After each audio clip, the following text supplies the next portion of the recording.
Disney fans, it is time for the moment we've all waited for. Drumroll, please. Destination D23 2025. I don't know about all of you, but I am super hyped to hear about everything that goes down this weekend. Disney has stated that this Destination D23 will be the biggest Destination D ever, which is super exciting, but unfortunately there isn't gonna be a parks panel. But I do still think we'll get some park news. You're probably thinking, what could they possibly announce after all the updates they've given us in the past year? Well, I'm glad you asked, because in this video, I'm going to be going over all of my D23 predictions for Destination D 2025. So without further ado, let's get started. As you all can probably recall from last D23 Expo 2024, Disney announced they're making a brand new Villains Land coming to the Magic Kingdom. As you can see here, this year's schedule includes a panel called Disney Villains, Icons of Evil. My theory is that at this panel, Disney will announce some new details about Villains Land. And if that does happen, here's what I think Villains Land is going to look like. In the concept art we can see a Maleficent dragon, we can see Maleficent's castle, we can see a roller coaster going through a bunch of thorns, which is assumed to be a Maleficent roller coaster. But my prediction is that the Maleficent roller coaster is not going to happen. I know, it sounds pretty crazy, but just hear me out on this one, okay? At D23 Brazil, Disney released a whole list of villains that will be included in Villains Land. These villains are the Queen of Hearts, Jafar, the Evil Queen, Cruella de Vil, Captain Hook, Maleficent in her dragon form, Mother Gothel, Gaston, Hades, Ursula, the Evil Queen in her hag form, and the last two, which really stand out to me, are Yzma and Chernabog. I have ideas on where both these characters will most likely make their appearances in Villains Land, but I'm going to start off with Yzma.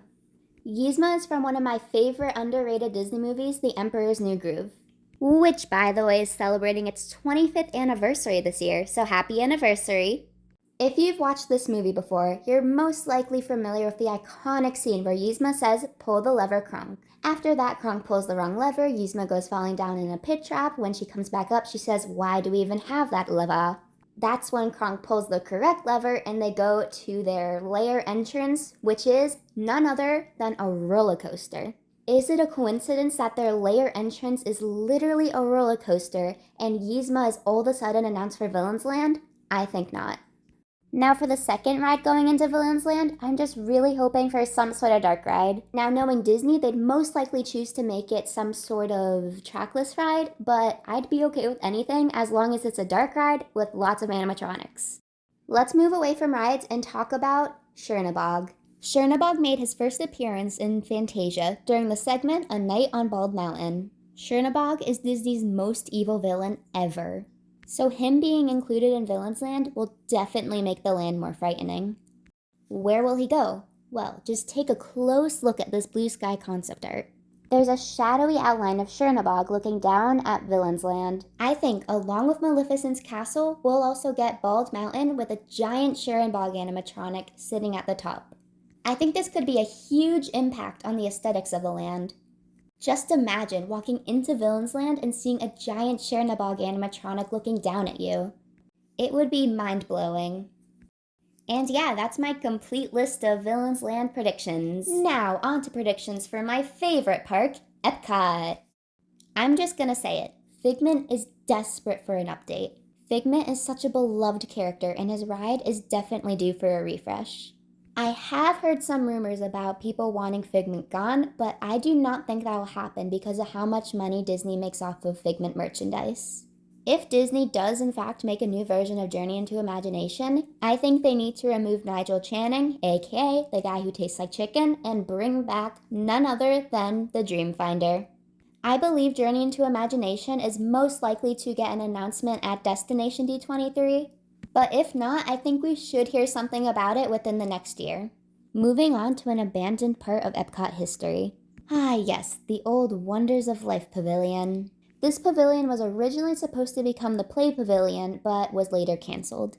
But it's okay, because there's an IP which I think will better fit the pavilion, which is none other than Inside Out. Inside Out 1 came out 2015, while the sequel, Inside Out 2, came out last year, 2024.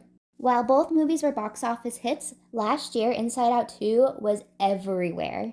People were, and still are, obsessed with this IP, which is why the Wonders of Life Pavilion would make a perfect home for Inside Out. In fact, Cranium Command, which was the show inside the Wonders of Life Pavilion, actually inspired Inside Out. I think Disney could also add in some really cool edutainment features. Besides the Wonders of Life Pavilion and Journey into Imagination, that's pretty much all the predictions I have for Epcot. I mean, there's one more thing Disney could do. Maybe, let's say, bring back an old attraction? A ride that had so much potential, a ride that was demolished because of a sinkhole in the ground. Horizons. It is my dream, but Disney would most likely not do that. But you never know. Now let's take a trip from the land onto the sea with some D23 Disney Cruise Line predictions. I believe we will get some updates about the Disney Adventure and the Disney Destiny. I'm not exactly sure what they'll most likely say, but I do have a feeling they will talk about these ships. Maybe they'll even reveal the name of an upcoming ship. If I could choose the name for the next ship, I'd easily go with the Imagination, with the Atrium statue being none other than Figment. And the horn could play One Little Spark. Finally, let's head over to Disneyland.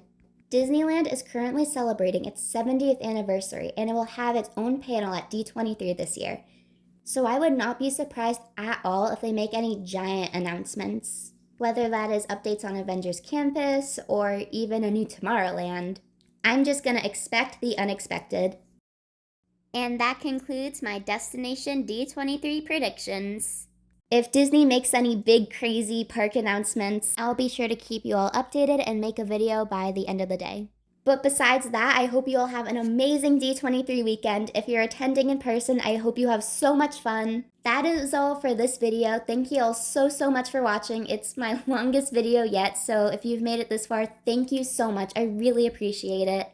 Comment down below if you have any D23 predictions. I would love to hear them. That's all for now. Bye!